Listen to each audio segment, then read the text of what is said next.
So my name is Matt Delaney. I'm the director of the Manlius Library, and I want to welcome you to this great event.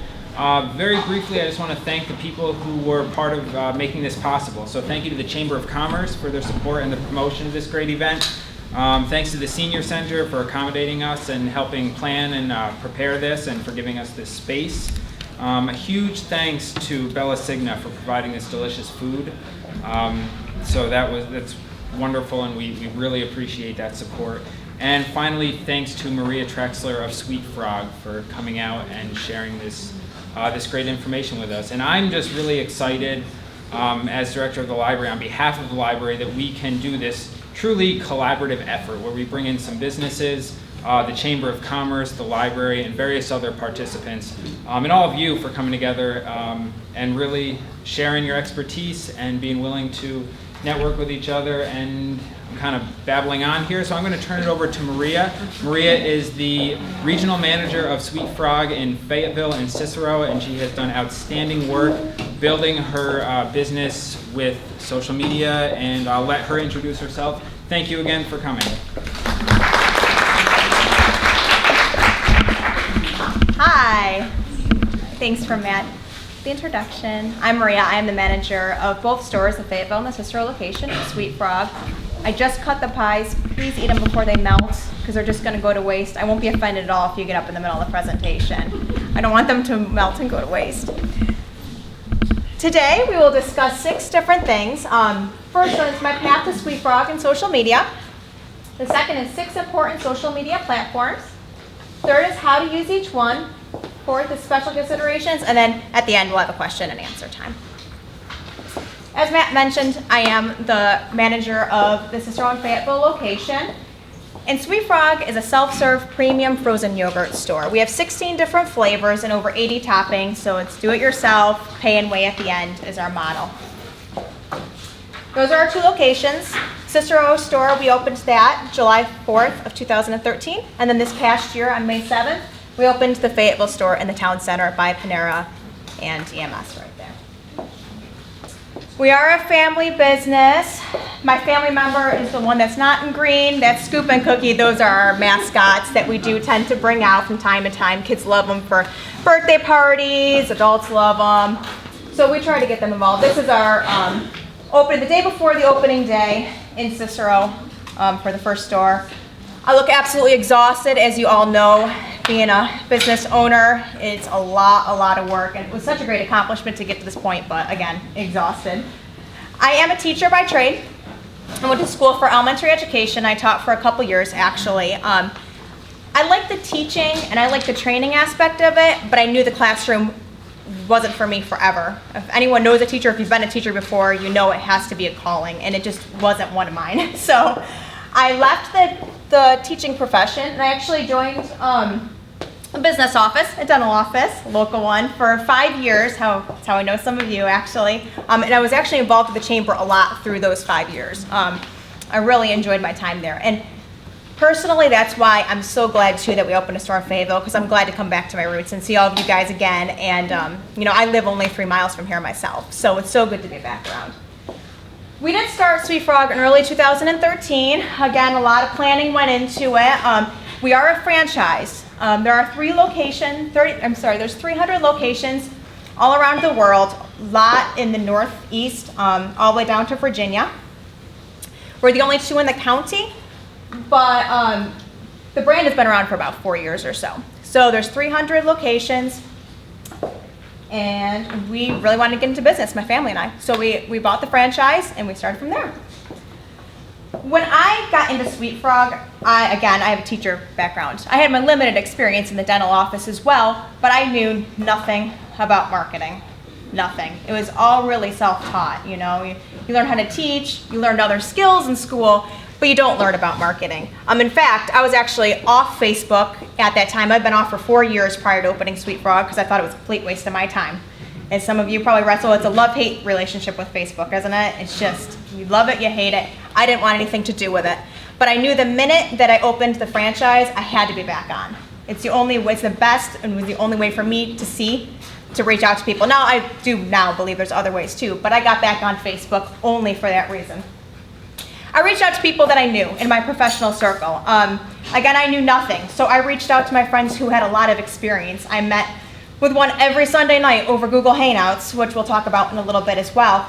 But every Sunday night, 8 o'clock, meet and talk about social media. I would speak to all my other professional friends. You know, it was just a lot of communication. Along with all of that, I reached out to people outside of my network as well. Friends of friends, people that, you know, you come across the street. And I really wasn't shy to ask other businesses. In researching different businesses, I saw a lot of things that they did right. And because of what they did, I called them. I found the phone number of the store or the organization or the service place, called the manager, spoke to them, and more times than not, they were extremely helpful. In the midst of all this too, I got this awesome book, and actually Matt ordered 2 copies for the library. This I highly, highly recommend, Engagement Marketing. I read a lot of other marketing books as well. When it comes to social media, this was one of the best resources I had. It's always going to be a little outdated. Let's be honest, technology changes a lot. Back when this came out, Google Plus was only in its beginning stages. But it has a real good basis to all the different social media platforms, and a lot I'm going to touch on today. But along with that, I only have 45 minutes to discuss 6 platforms. We're only going to touch a tiny bit of it. So I really encourage you to pick up this book.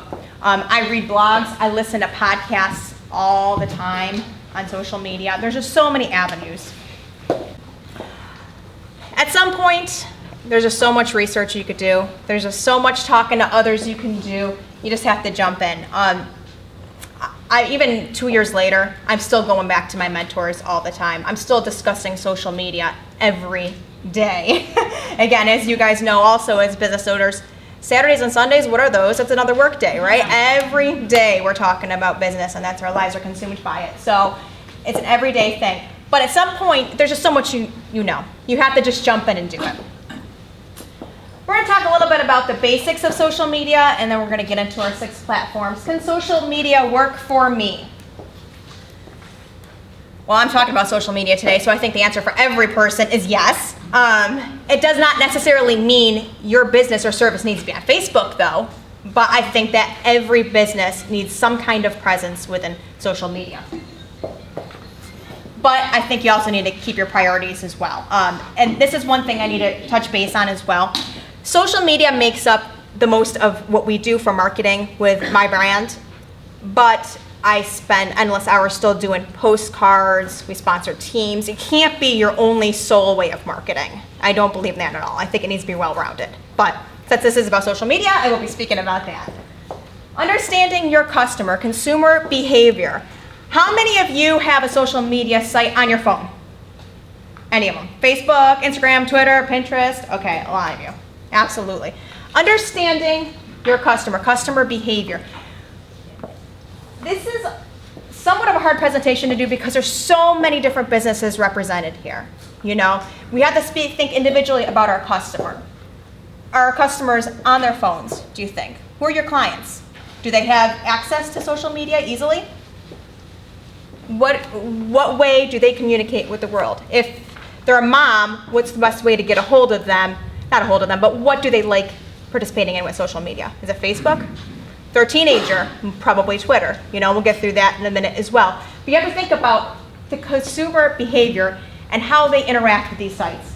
And then you'll get a better clue of which sites you should be on. There's a lot of advantages of social media. We could have spent 2 hours just talking about this, but we're going to hit on 4 different points. The first thing is cultivating community, engaging in dialogue. There's never been a better place than social media to be able to reach out to your customers, for better or worse, which we'll talk about in a little bit. But it's a great way to cultivate community, especially with people who like your product. Other people who like your product as well speaking about it or your service. Repeat exposure to brand. As you know, you can't just put your brand out there one time. They'll forget about it. If they keep seeing your name pop up, if they keep seeing that their friends are liking your product and it keeps coming up on their feeds or their Instagrams or their Facebook, they'll keep getting reminded. You have to always be in the forefront of their minds. If you're not the first 3 brands that they would think about within Manlius, within your subdivision, then you need to be out there more. Influence, snowball effect. I just mentioned this for a minute. It's really, okay, my friend likes this product. In my example, in my case, I do have a lot of teenagers come in. I have all ages, but I have a lot of teenagers come in. And what do you think the first thing they do before they eat their frozen yogurt is? Picture of all their frozen yogurts. My brand for visual is quote unquote easy. You know, I get that because it is a visual thing, whereas other forms like Twitter wouldn't be useful to me. But the pictures aspect of my brand is awesome. So one of the teenagers posts it, another one sees it, and then they all start liking it and talking about it. You know, and it doesn't have to be frozen yogurt. It could be landscaping. Wow, look at this great backyard that was done. You know, and then other people get interest from it. And it also has a snowball effect with our friends. Competitive advantage, chance to stand out.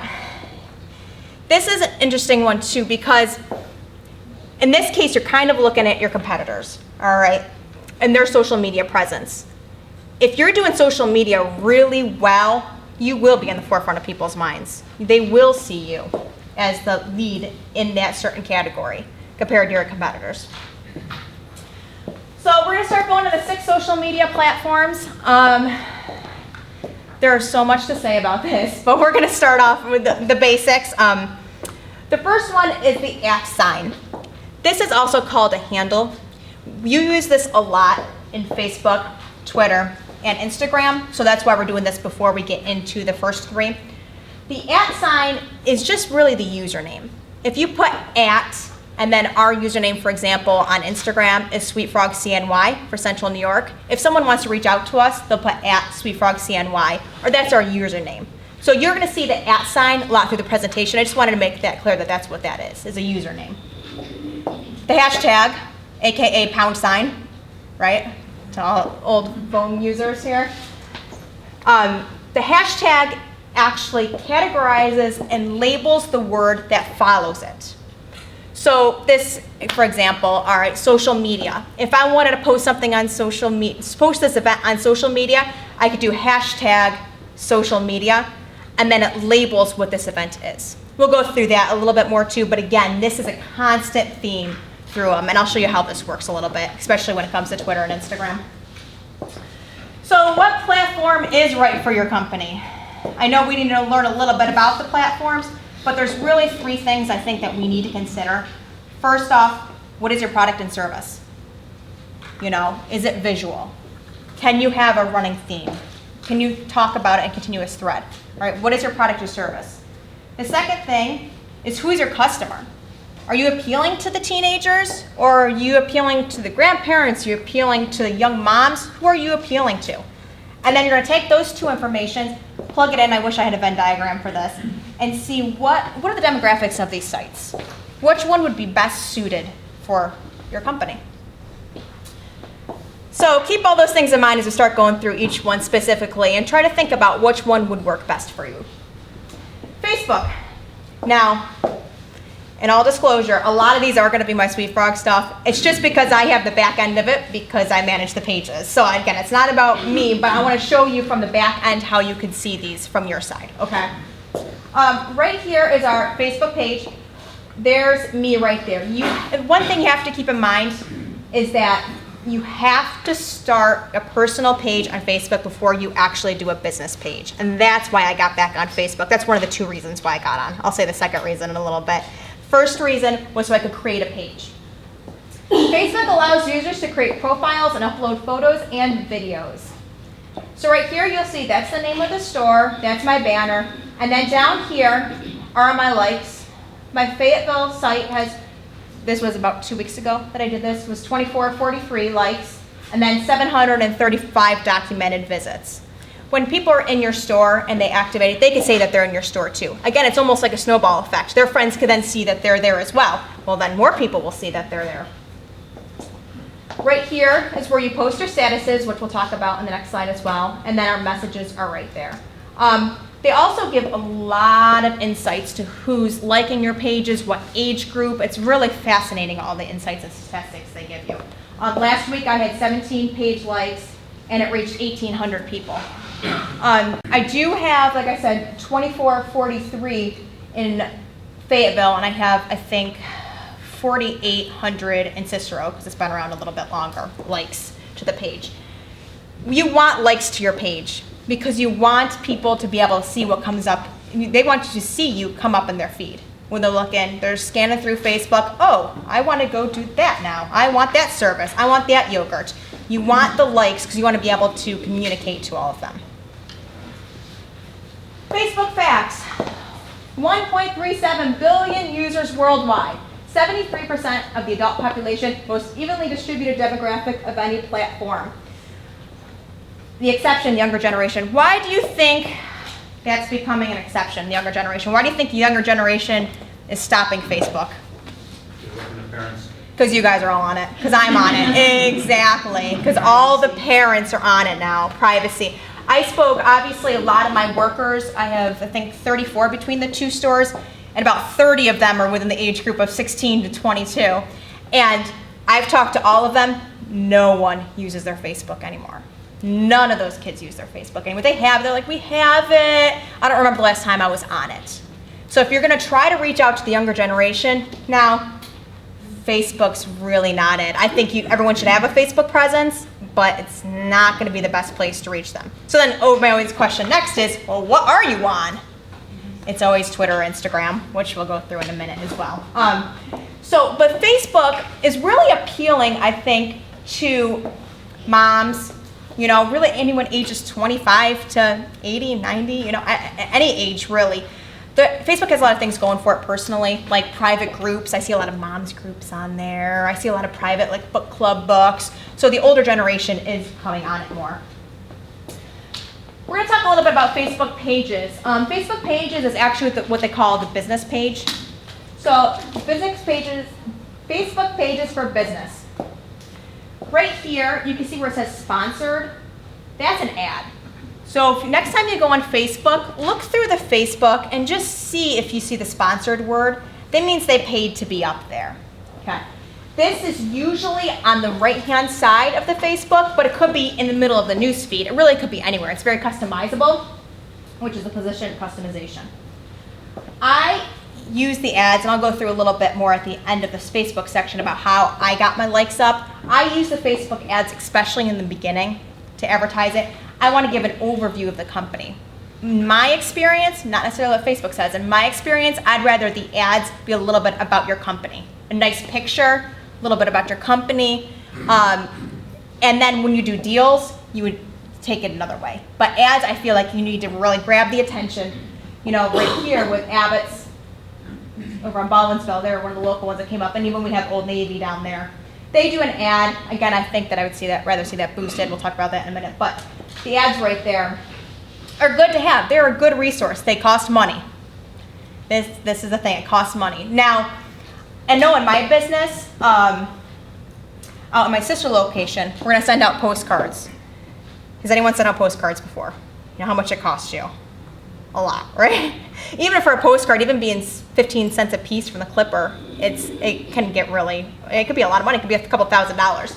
So in comparison to that, reaching 14,000 people from Facebook, you'll probably spend $100 or $200, whereas postcards, you'd spend a whole lot more. Again, it's different clientele, but just part of it. Now, the good thing about this too is that you can target who you want to send it to. You don't want someone in Texas, unless you're a service. If you're a local product and you stay here local, you don't really care if someone in Texas sees your ad, right? There's a lot of specifications. You could say 5-mile radius from the store. You could say if you want male or female. You could say what age range. You could say what interests. If someone has I don't know what, flowers is their interest and you're a florist, you could put interest flowers. Then it would only target the people that you want to get targeted. Then you're not paying for people over in Texas who don't care about flowers to be looking at your ad. So that is one real big perk of the Facebook pages. Going back a little bit to the basics. So after the ads, you have your Facebook page up, you have to start creating statuses. Status update is a post by the user or business. Right here, this is just a typical post. I posted this a couple weeks ago. It's just a list of our flavors. Honestly, nothing too special about it, right? And it's definitely not special because, what do we say? We had 2,400 likes, only 384 people saw that. So if I have 2,440 likes, but only 384 people saw that, This is one of Facebook's marketing employees to get you to pay more money, and we'll talk about that. If you see a little button right there, boost post, that's how you can pay extra money for it. And we'll talk about that in a minute as well. So Facebook, the power of photos. This picture right here, I did not pay any extra money. This is the big debut of our pumpkin frozen yogurt, which, as you all know, the pumpkin craze is crazy. So I knew that it would actually get views without me having to spend a lot of money on it. So what I did here was I put pumpkin frozen yogurts out, I put a big hoopla about it out there, and I just let it be. Try to get as many organic likes as possible. By organic, I mean non-paid. I just wanted to see who would come to the page without me having to pay for them to come to the page. I, again, did not boost it, just like I didn't boost the other one. They have 384 likes. But this one was seen by 1,311 people. Facebook says they try to weed out what the customer doesn't want to see. Again, I think it's because they want more money, but in this case, it kind of worked for me. I had 41 likes though, versus the other one I had 12 likes on there. So the more people that like it, like the snowball effect, the more people that like it, the more people that comment, the more people that interact with it, it will be seen more. And that's what happened in this situation. So if you were to boost a page, which I do boost every once in a while too, I'm strategic. I boost probably every 3 or 4 posts just to get my boost back up so people can see it. If they start liking it, then it's more likely than not that the next post I don't boost, that it'll be shown in their newsfeed. Because Facebook's saying, oh, you liked it last time, you'll probably like it the next time too, even when you didn't buy it. It's a game. I'm telling you, it's just a game, back and forth. So anyway, right here, I probably paid about 10, 20 bucks on this. It really wasn't much. I had 3,000 extra views because of that. I had 1,050 organic likes, again, the non-paid likes. Again, it was interesting. I have a good picture. I don't want to be cocky, but that's a good picture, I think, so, of the frozen yogurt. And I had a deal that day too. Who doesn't like a deal? So that's why I had 1,000 views as well. And many people shared it as well on their pages and tried to get the buzz, the snowball effect going. But because of my $10 or $20 there, I had 3,000 more people see it. In this case, when I wanted customers to come to my store that day, it worked. No. All right, we're almost at the end of Facebook. 5 tips to increase likes, organic growth. The second reason why I got back on Facebook is because I wanted to talk to all my family and friends about my business. I don't want to depersonalize myself. Believe me, I love communicating, I love connections, but like I said, I was kind of off Facebook for a reason. I really wanted to get back on for the business. And I was able to communicate with family and friends who were like, wow, that's exciting, I did not know that. And organic growth is one of those. Again, it's non-paid people. So I set up my page. I invited all my family and friends to like our page. Again, it's a family business, so all my family members did this. Before we even started advertising, we had a good 280 people, just from people we knew. Okay. After that, I set up paid advertising. So I did the little sponsored on the sides. Like, guess what's coming to Cicero? Guess what's coming to Fayetteville? Make it real big, exciting news. Okay. And then, after I got those people, so I have my organic people, my family and friends, and people that know them. Then I had the paid people that I got through advertising. It was at that point that I started doing contests. So you want a call to action with your customers. You can't just say, share this page because you like me. No, they might like you, but what's in it for me, right? What do I get from that? Share and like this page for a chance to win a ticket to our VIP party and invite 10 of your friends.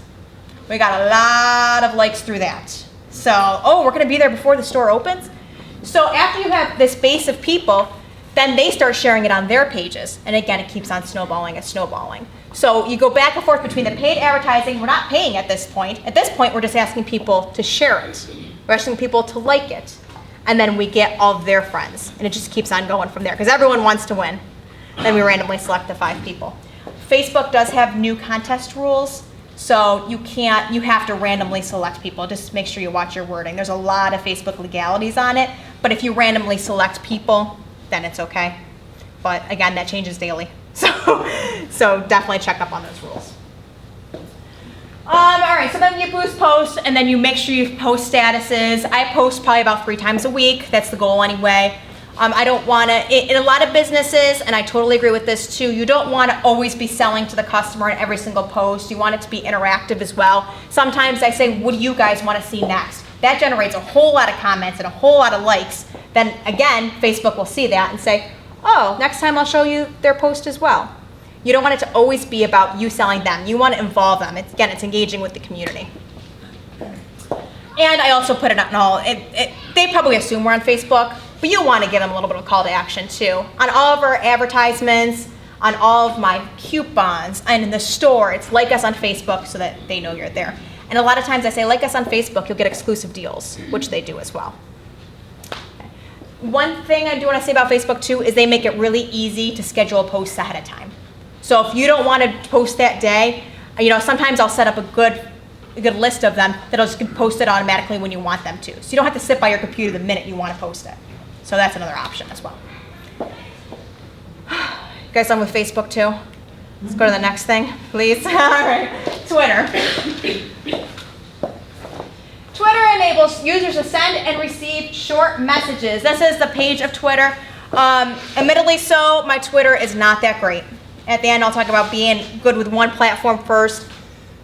I have a lot of teenagers that come to the store. We do post updates. This is the feed from what people we follow, what they post. We do post statuses. It doesn't really work for my business, but it doesn't mean it won't work for yours. We all have different strengths with our businesses that will work with different platforms. So really quick right here too, just so the hashtag up there, which we'll talk about in a minute, which there are hashtags in Facebook too, by the way, but people don't use them that much. And then following, followers. Twitter facts, statistics, 271 million monthly active users, 500 million tweets sent per day. And what tweets are a maximum of 140 character messages sent on Twitter. Easy way to interact with brands for better or worse.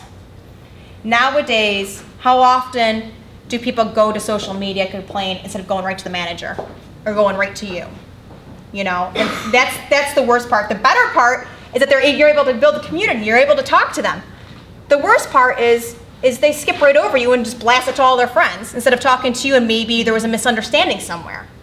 And that's what happened a little bit here. Probably not a misunderstanding, but a complaint nonetheless. I took it from the national brand Cheesecake Factory. I didn't want to put any complaints about anything up here, but a national brand. This is the user right here. He tweeted, you can see that @ right there, so that's the handle or the username Cheesecake for Cheesecake Factory. Says, in Winter Park, Florida, ask how long the wait is, and they say 20 minutes, 40 minutes later, I'm still waiting, unacceptable. Now, it probably wouldn't cross our minds if we're waiting at a restaurant for extra 20 minutes to go to Twitter and tweet about it, but again, unfortunately, that's society nowadays. So, Cheesecake Factory used this. If you ignore the request or you don't see it, you're not active on it, and you ignore it, what happens? They get more and more mad. Thankfully, Cheesecake addressed it instantly and said, sorry to disappoint, please send the details, and our guest service will be with you to follow up. So they handled it correctly. Again, it was kind of switched the negative around to the positive, but if you don't respond, it's gonna stay negative. So even if you're not active on Twitter, just keeping watch over what's going on if you have a Twitter and if someone's trying to contact you. Hashtags and action. I thought I would do one a little bit applicable to one of the best events of the whole year in the chamber, which is the holiday party at Stickley with Bonefish. So we are excited to host the Greater Manlius Chamber Holiday Party again this year. Hashtag Manlius, and then I always get my words messed up when I go through all these hashtags, so you could probably read them there. A lot of hashtags with different places on there, okay? This is something that maybe Stickley would send out because they're hosting the party. Each one of these hashtags, the pound sign that we talked about earlier, is actually a hyperlink. So if you're on Twitter and you see a hashtag with the Manlius, it actually sends you to a list of everything that is hashtagged with Manlius, which we're going to look at in a minute as well. But there's adding a lot of labels on there, so you can push each one and see what's going on with Stickley. Who's talking about Stickley? Okay, and you're going to want to search your own brand as well. This is our hashtag, sweetFrog CNY. I made one Twitter over both stores. Facebook, I have 2 different pages. Twitter, I really didn't want 2 Twitter pages. I didn't think it was necessary, so I have the one. So I did a contest. I don't really personally, again, use Twitter as an output, but I use it as an input. So I had a contest.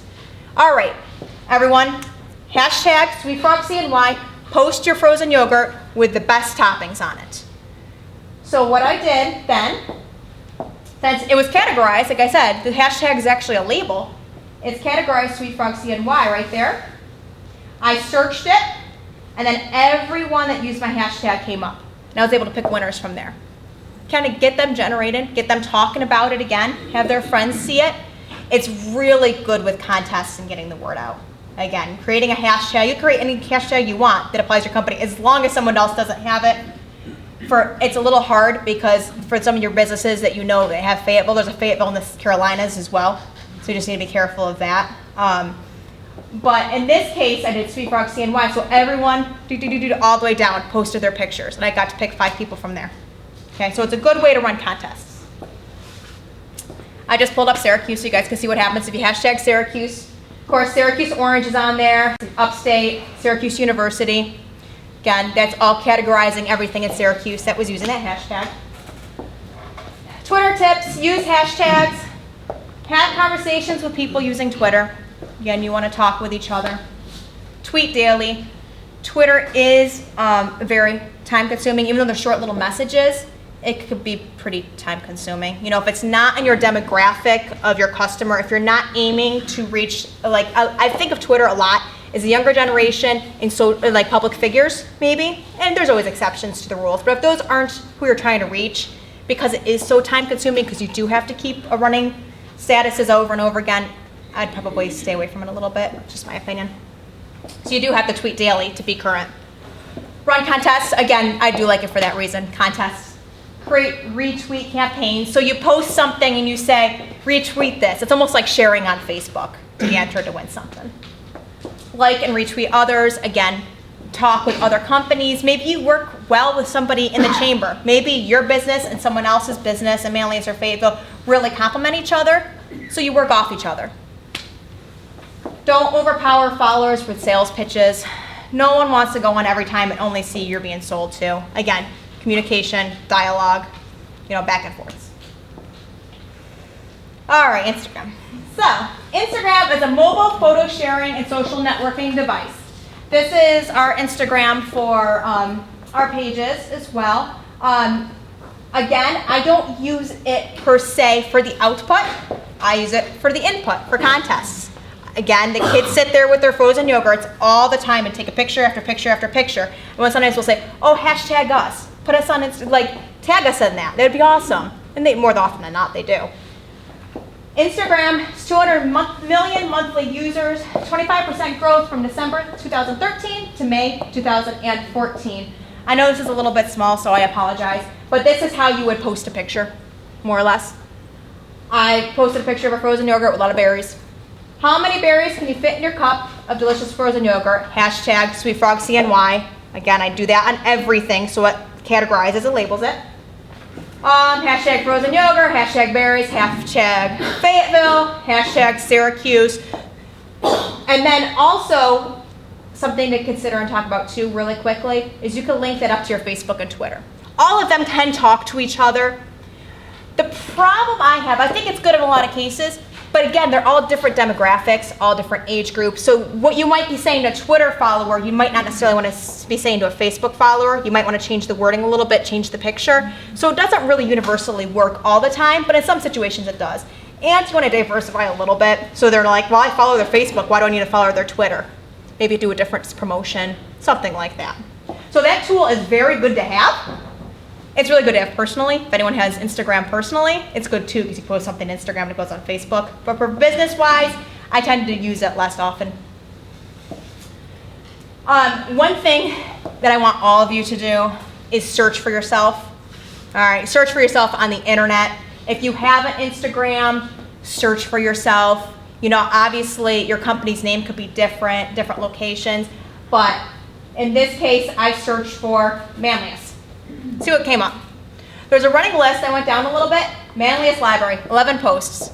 So 11 people posted pictures about Manlius Library. Go check it out. You want to know what people are saying about you and showing pictures of you, Repost picture and give credit. Now, most of the time, more often than not, they're really good pictures that they took. And then you have permission then to take that picture, post it on your site, and give the person credit. Hey, thanks for stopping by. Again, it shows real personal touch, shows that you're interacting with your customers. What I found interesting is when I searched Manlius, right there, the second one in was an event that was going on in Manlius that I had no clue about. A lot of people use these hashtags as like a Google searching device. Like, what's going on tonight in Syracuse? Hashtag Syracuse. What's going on today in Manlius? Because people post events up there. And there was actually a really fun event right there in Liquor Town, actually, in October. I didn't end up going, but it's cool because they promoted it that way, and someone was just looking through Manlius, they found it that way. One of the places that I think does this the best within the local area is Paul Craw's Shoes. They actually post a different boot a day, which I think is really fun. Boots are visual. People are waiting for it. It's on a timetable. They get to see a different boot a day. All right, tips. Post good quality photos. You don't need to be a photographer. Just don't post something that's very, very blurry. All right, just something regular. And the good thing about Instagram too is they have fun filters on there. So even if it's not the best of picture, you can make it look a little bit better with brightening and coloring and all that. Involve the Instagram community. Again, you want to interact with them. Use your own hashtag, create.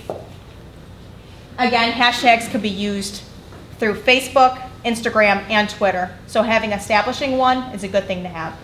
And post pictures often. Pinterest. Pinterest is a virtual bulletin board. Statistics, 70 million users, 80% of those users are women. So a lot of the women demographic here. If you're looking for women, not looking for women, that came out really wrong. If you're looking for women customers and you have a visual product, this is a really good resource for you to have. This actually surprised me. We're going to talk about it in 2 slides from now. But one of the best boards, Pinterest boards or accounts that I found anywhere in Manlius and Fayetteville was actually the United Methodist Church. They had a whole, it was amazing. We're going to go through that in a second. Let me talk about boards and pins before I do that. All right, we're going to think a little bit about an old-fashioned poster board. Okay, so say you move to a new house, your account is going to be landscaping. I know we do have some landscapers in the room too. We have landscaping, all right? So I'm trying to get ideas on how I want to landscape. The board is the overall idea. Like, okay, flowers is a board. Herbs is a board. Waterfalls, you want a big waterfall through your backyard. Waterfall will be a board, okay? So that's just thinking of different bulletin boards on there. So then you get a picture of a carrot. I think a carrot should be in my herb garden. Of course, you're going to pin it up to the garden one, right? And you keep on going. Oh, that tulip looks great. I'm going to post it to flowers. Pinterest is the same way, just virtual. Okay, so the account is the big picture, the board is the specific subject, and then the pin is the individual picture. It's always pictures. Okay, not always, but that's really the only way Pinterest works well, because it's picture. I'll show you a little bit. All right, going back to the church. These are their boards, okay? Now, this is only some of their boards. I'm telling you, it's phenomenal. Go look them up. They have web resources is one of their boards. They have hospitality ideas, threads of love, fellowship ideas. Now, if you allow people to, other people can post to your board as well. I don't know if the church does this, but I can only imagine that people in the congregation can also post to these boards, and it's a good idea sharing. We're going to talk a little bit now. Going into these boards, again, the individual thing is the pin. So I went into fellowship ideas, which is in the upper right. So under fellowship ideas, I see all of these things. People are getting ideas. Where should we go? What should we do? And right here in the bottom corner, for example, Hullers. Someone actually put the Greater Manlius Chamber of Commerce as well to go to, which is interesting. Now, if you click on Hullers, you can't see it right here, but there's a hyperlink, hullers.com. It'll lead you right back to Hullers. So all the people in that congregation now think, oh, maybe we should go to Hullers now. Just because Hullers got put on Facebook. Maybe not by Hullers, but someone liked Hullers enough to post it on there. There's a lot more we could go into about how to post it on. Again, I have 3 minutes, so it's not happening today. But what I do want to say is it could be almost a more mobile portfolio for you as well. If you are in the landscaping business, for example, say, hey, go check out my Pinterest boards. Hey, this is all the work that I did with gardens. This is all the work that I did with this. You don't have to physically bring them one anymore. You could say, go look at my online tools. Go see what I have to offer. So that's just one of the good resources on Pinterest. Again, I searched for improvement in Syracuse, and Stickley came up, right there. I searched for Syracuse and plumbing. A commercial came up along with how-tos. You know, you could search too. I probably, personally, wouldn't use Pinterest to search out people, but people do use it.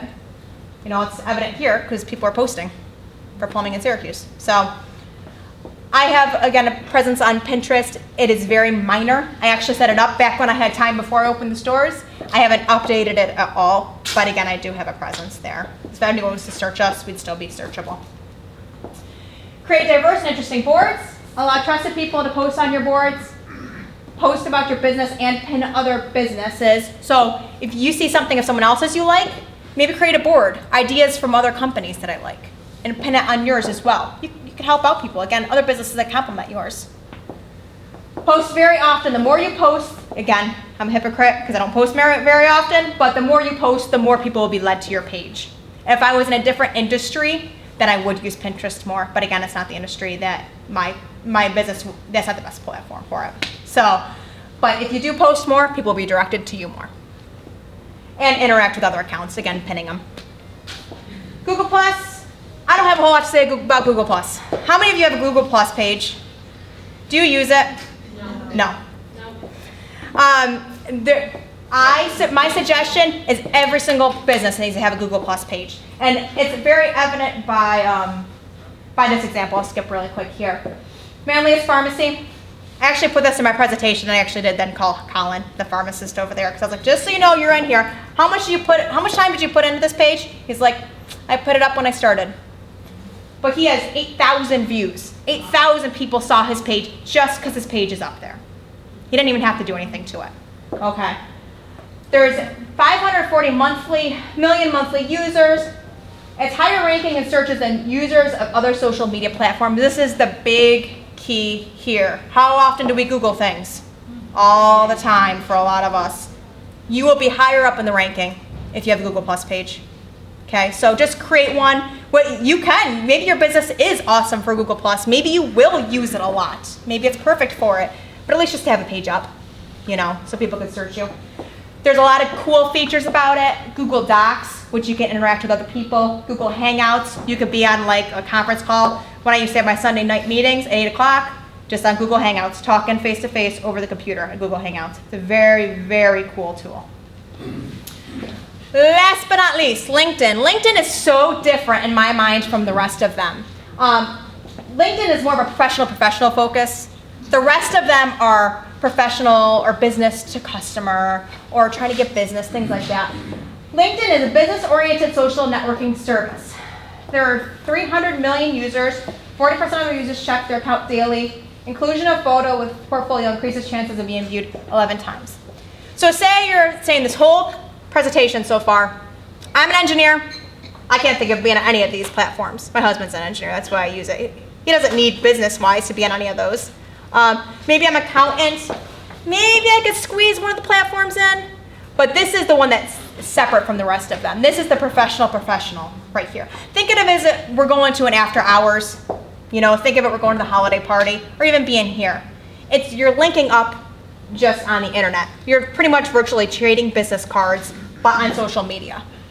It's pretty cool because you could see all the different businesses, like Syracuse Media Group. Say your business, you kind of want to get in the newspaper. Well, go link up with someone from Syracuse Media Group then. You know, try to make the contact. So at least get the ball rolling a little bit. You'd be surprised who you'd find on there, just list after page, and they recommend based on what you do. The advantages are the connections. Obviously, that's what LinkedIn is. Trust building for brand. There's also LinkedIn groups that you could be a part of, and you could actually talk about what you're educated in, and then people could build trust with you as well. So I'm not saying you can't get business from it, but it is mostly social networking, face-to-face, business-wise instead. Able to establish brand as authority. Again, that's mostly through the small groups that you're a part of. And you're able to give feedback. Say you find a real good group, maybe locally or not on LinkedIn, you're able to talk with them and get their feedback. Maybe over time you build trust. You know, they might be exactly the same exact profession you are in, but maybe 3,000 miles away, so they're not really your competition. you'll be able to actually get feedback from them and bounce ideas off of them. Final thoughts. Master one platform first. You know, besides, like I said, Google+, I think everyone should be just put a page up there. You really only can do one or two really well just because of the demographics. You know, you really want to focus on a couple. Understand that process takes time. Again, I didn't learn it overnight. I'm constantly learning, and I have so much more to go to learn about these sites. It takes a lot of time. And create a network to help you. You know, reach out to people around you. Like I said, initially, expand from there through LinkedIn and other places. I'm sick of hearing myself talk. Anyone have any questions? Yes, Sharon. How is your business affected seasonally? Well, that doesn't really have to do much with social media, but it has to gear up more. Social media helps more with the seasonal, because then you're always, let's be honest, my business with frozen yogurt, in these blizzard days, I spent countless days in Cicero and blizzards. No one's thinking of frozen yogurt necessarily in the middle of the blizzard. But if I stay in front of them on social media, they're more apt to come out. Throw a deal out there, something like that. So, anyone else? Yes. Pinterest. Yes. I use Pinterest just for fun. Yeah. Oh, And, yeah. but you know, it's hymns from all over the world, country. Yeah. You're saying the person would put, say, their business like Central New York and mine. Okay, so It probably wouldn't be Central New York. I'd probably say Syracuse. It is searchable though. Like I said, I kind of went through that quick because I was kind of running, but let me show you that there is the search option right there. See, I put improvement and then I put Syracuse right there. And you can I only want to do one of those labels, you can. And right here I search for Syracuse and I search plumbing. You know, so you can get so broad, but then you can narrow it down. So yeah, I would label it as your business, like hair, if you're a hairstyle, hair, Syracuse, Manlius, Fayetteville, anything around the surrounding area. It's almost like a Google search. Every single one of these platforms has like a Google search attached to it. You know, it's just using the hashtags, using the correct format. Yes, Claire. Do you find that when you increase the number of social media outlets that you have, people find you more easily through Google? Definitely, I definitely do that. We do, because of Google, you know, we do come up higher because it'll say sweetFrog Facebook page, sweetFrog Twitter, sweetFrog, you know, it'll all come up. Yeah, that's a really, really good point. The more pages you have, then the more you are searchable. But again, I would give a little bit of the warning. If you're on Twitter and you never check it and people are saying all this stuff about you and you never follow through, it makes you look a lot worse. You know, I wouldn't do it only for that reason. But yes, you are able to be a little more searchable the more you're on. Yes? When you do your searches, can you do something? Yeah. Are you using Syracuse or are you using Fayetteville? Because you're in Fayetteville. I am in Fayetteville, but again, there's another Fayetteville. So I use Syracuse and Fayetteville. You saw both. I use both. I use Fayetteville, I use Manlius. I'm really in close proximity to Manlius too, you know. Fayetteville, again, is the tricky because the Carolinas gets us every time, but yes, I use all the surrounding areas usually. Manlius, Fayetteville, Syracuse. Because let's be honest, everything's within 20 minutes of us. You know, Syracuse is pretty close. Yes. What about blogging? Like, I know it's a whole different topic, but do you blog at all? Not for the business, no. But do you think like certain businesses blogging it would be Absolutely. beneficial? Absolutely. And if we had more time for a blogging, I would totally go into that realm. I think because I don't have a blog, but I am a devout blog reader. Devote. That's how I learn a lot of my stuff. Between that and podcasts, you know, if you don't know what a podcast is, all it is an audio blog, more or less. So between blogging, I think is extremely crucial. If you have a good service, you're going to talk through certain things. I know, like a chiropractor office, for example, I think it would be great, you know, to get out your information. And you're not always looking for business back, but establishing yourself as an authority. Like quick tips. Absolutely. Can you explain the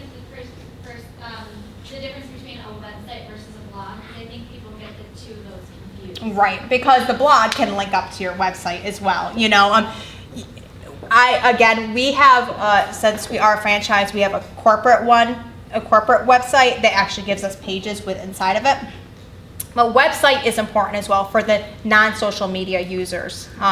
You look at some of the people around you. For myself, for example, 4 years ago when I wasn't on Facebook, or 6 years ago, I think having a website is extremely important. Again, it's coming off a little bit of the social media side, but website is extremely important. And then you link up through your blog. And then you can advertise your blog and link you back to your website. It's intertwining. So a blog is really just a narrative. It's like a letter, but you're kind of explaining something about yourself or discussing a certain topic within your website. A website's mostly your information. There's tabs. You go to home.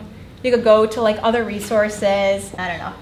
And you think about blog is actually opposite of what we're doing with the social media per se, because the more you write on Facebook and statuses, people aren't going to read it.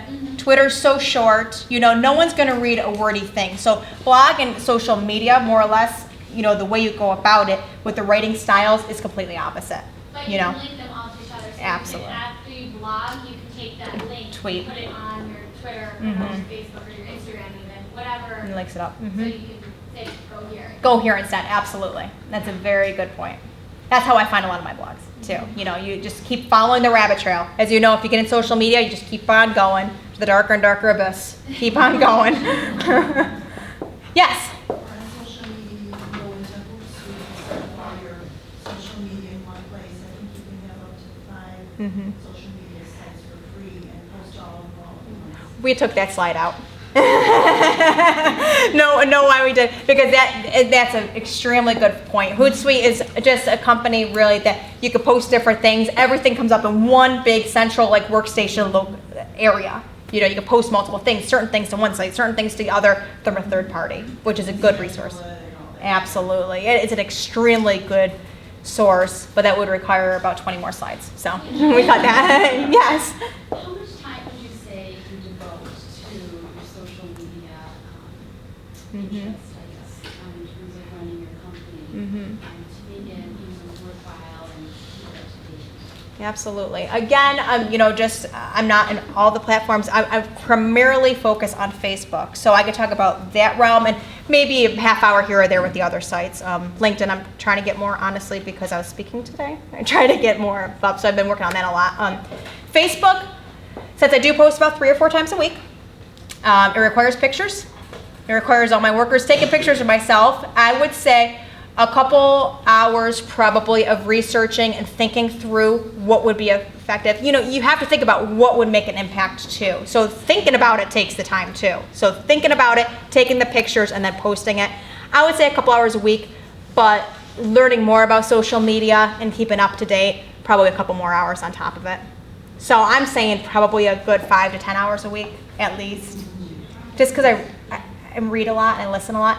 Again, podcasts, I can't advertise it enough. I sit in my car, I plug it in, and I listen to it on my way to work every day. Someone else talking about social. I listened to one today about Facebook. I listened to one yesterday on Instagram on my way to work.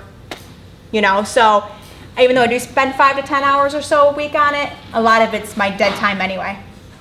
So, yes? Have you been able to measure the impact that all these social advertisements have for you? Unfortunately, I'm very limited in measuring it because we started right out the bat with social media and the business has grown a lot since then. What I can do is when I put out deals, I'll say this keyword at the register, and then I'm able to measure it that way. So it has helped a lot. Statistically, it's all over the board depending on the day, but you definitely see the impact. Come to my store on a Thursday night for $3.50 small cups. You definitely see the impact just by putting it out there. Again, and be in front of them. They might forget, Thursday's the deal day. By putting it out there in every avenue, yeah, it's very busy. So I've seen it work a lot. Again, though, I hate to say my product is easy, but it's visual and it's a low price point. I know a lot of you guys don't have that kind of, you have a service or you have a higher price point object. So it's not going to be the same across the board. But for me, it's helped a lot. Anyone else? I think we're done. Matt's walking up. All right. All right. Thank you so much.